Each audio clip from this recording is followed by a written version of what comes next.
En nombre del Padre, del Hijo y del Espíritu Santo. Rezamos hoy la misa en honor de San Andrés Corsini, que nace en una familia de 12 hijos. Su madre tuvo una pequeña dificultad para tener hijos. Lo que hizo fue pedirle a la Santísima Virgen que le concediera esa habilidad. Y cuando estaba embarazada de Andrés, su hijo, ella soñó que en vez de tener un niño, tenía un lobo. Entonces fue cuando ella se volvió a acordar de la Santísima Virgen y le pidió que la ayudara, y del lobo pues se hizo cordero y luego se hizo niño.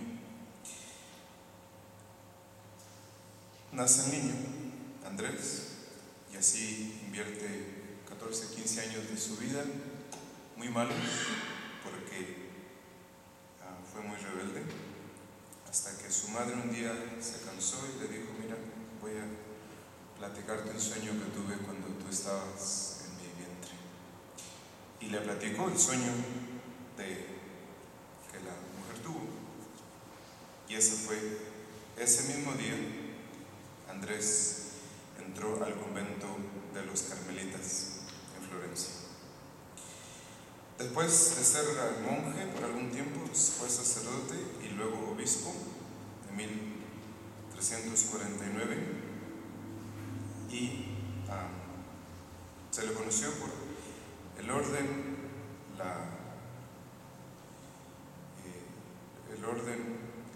sabiduría, la santidad, la caridad de San Andrés.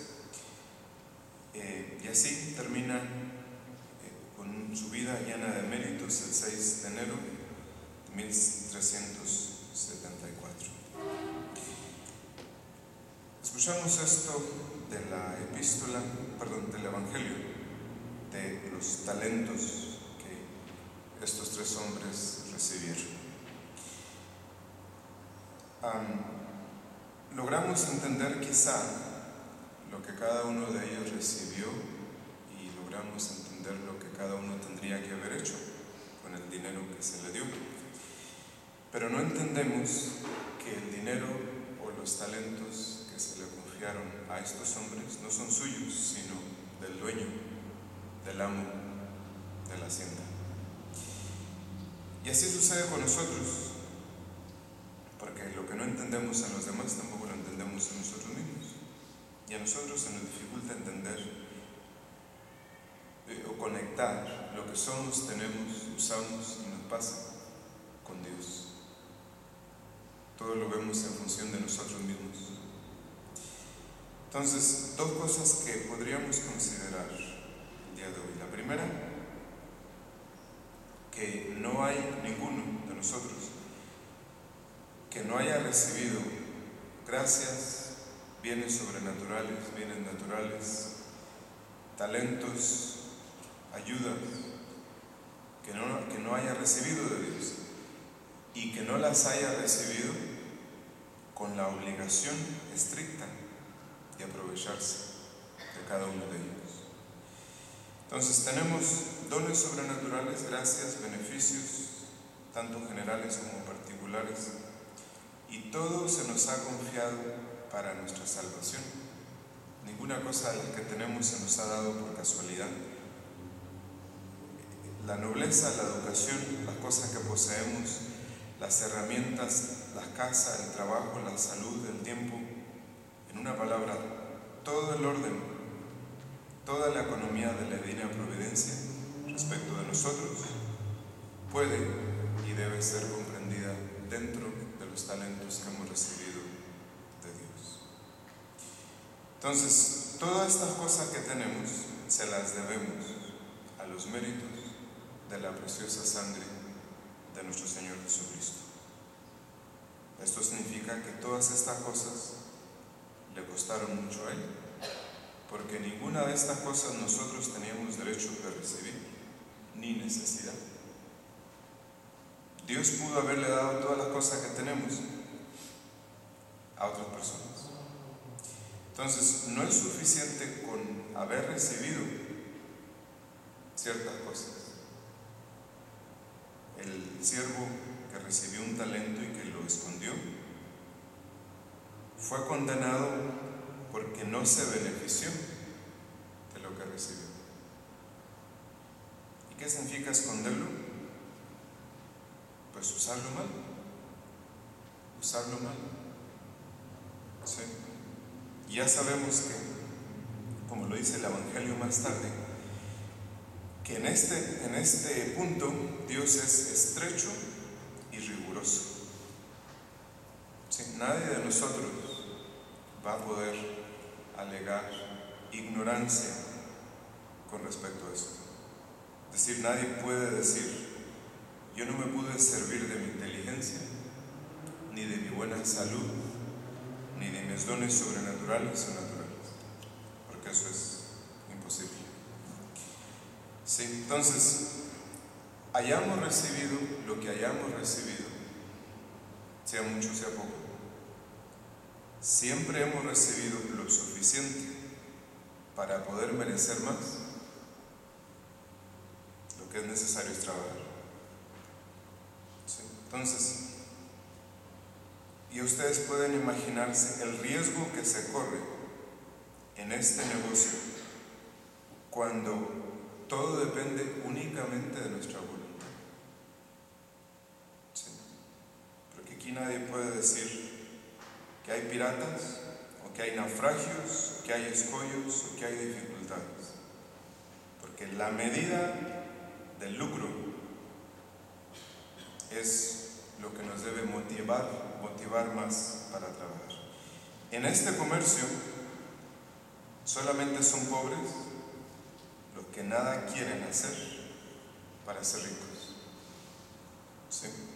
Entonces, podríamos nosotros preguntarnos, ¿Dios va a tener 1000 razones para tratar mal a quienes no se aprovecharon de lo que Él les había dado? ¿Sí? Entonces, cuando no nos aprovechamos para ganar más de los dones que Dios nos ha dado, entonces, ¿en qué concepto tenemos nosotros a Dios? ¿Sí? Escuchamos en la epístola que leíamos, dice, he aquí el gran sacerdote que agradó a Dios en los días de su vida.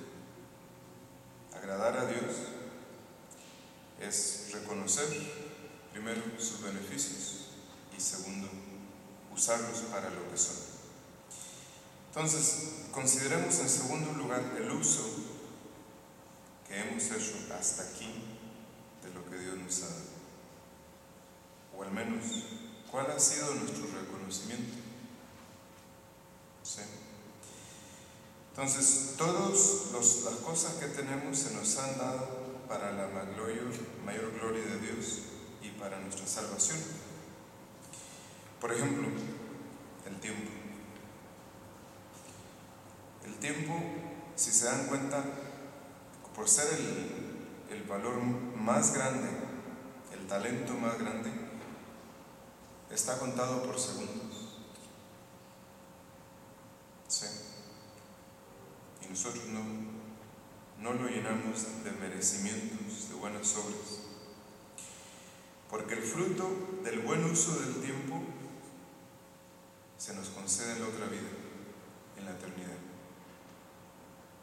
Y es posible que no hemos hecho lo posible para no perderlo. Por ejemplo, ya estamos en el segundo mes del año y no sé cuántos de ustedes habrán hecho resoluciones para este nuevo año y cuántas habrán cumplido. Entonces, los bienes que se nos han dado se nos dieron para ganar con ellos otros bienes más preciosos. Entonces, nosotros nos portamos mal, nos detenemos, cuando las cosas que usamos, obtenemos o nos pasan, nos deslumbran, en vez de usarlas para obtener otros bienes mayores. ¿Sí? Entonces, ¿qué negocio hemos hecho con ellos? Nos hemos valido de ellos para comprar mucho cielo. Sí. Entonces, el tiempo es una cosa. El entendimiento, la salud, la imaginación y muchas otras cosas. ¿Cuántas personas usan de estos talentos para agradar al mundo, para complacer al mundo? Y eso es peor que sepultarlos, porque obviamente Dios no se dará por satisfecho si eso es lo que hacemos nosotros. Entonces, cuando nosotros vamos a dar cuenta a Dios del capital que nos ha confiado, pues hemos de demostrarle lo doble de lo que nos ha dado, como sucedió en el Evangelio. Sí, entonces, como dice San Pablo, la gracia de Dios no ha sido en vano en mí, porque básicamente lo único que se necesita es la cooperación con la gracia. Sí, entonces, en los primeros años de su vida, Andrés pudo resistirse a la gracia y no valoró lo que Dios le había dado. Pero el resto de sus días los pasó negociando con todo lo que tenía. Entonces, dentro de pocos días, o dentro de pocos años, Dios nos pedirá cuenta estrecha de nuestros talentos. Qué dicha para nosotros si nos presentamos con las manos llenas ante el tribunal de Dios. Entonces, dos cosas que podríamos hacer ahora. Lo primero, que no es suficiente con saber lo que nos toca hacer si no lo hacemos bien. Porque hemos de acordarnos de que la vida cristiana es una ciencia práctica. ¿Sí? El infierno está lleno de gente que solamente pensaba cosas, pero nunca las ponía en práctica. Entonces, ¿qué haríamos si Dios este día nos pidiera cuenta de los beneficios que hemos recibido? Lo segundo, hemos de tomar una fuerte resolución de no desperdiciar ninguno de los dones, especialmente el tiempo. Y ya sabemos para qué es que hemos de emplearlo, que es para nuestra salvación. El tiempo, la salud, la inteligencia, que son los dones más grandes. Entonces, conectemos todos esos dones con Dios, con la generosidad de Dios. Agradezcámosle todos y utilicemos cada uno de ellos para nuestra salud. En nombre del Padre, del Hijo y